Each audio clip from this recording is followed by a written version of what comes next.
যিয়ে সংসদত পাকিস্তানৰ গুণ গৰিমা গায়, যাৰ পৰিয়ালৰ 3জন মানুহ বিদেশী, ক'ব গ'লে পৰিয়ালৰ আন 3জনৰ ধৰ্ম কি তাৰ বিষয়েও মানুহে নাজানে, তেনেকুৱা মানুহৰ পৰা মই নহয় আমি কোনেও শিক্ষা ল'ব নালাগে। মই সাংবাদিকসকলকো কওঁ, আপোনালোকো বহুত উৎসাহিত নহ'ব, কাৰণ আপোনালোকৰ ঘৰৰ 3জন মানুহটো বিদেশী নহয়, গতিকে আপোনালোক কিয় ইমান উৎসাহিত হয়? মই ক'লোঁ আপুনি কিয় ইমান উৎসাহিত হৈ আছে?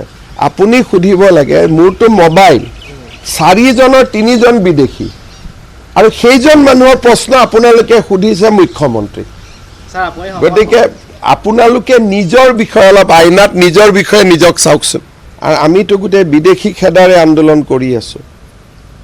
গতিকে আপোনালোকৰ ইমান প্ৰশ্ন সুধিব আছে, অসমত কি উন্নতি হৈছে, কি হোৱা নাই, আপুনি কিয় দিল্লীত আহিছে, আপোনালোকৰ ইণ্টাৰেষ্টটো ক'ত আপোনালোকে নিজে চাওকচোন।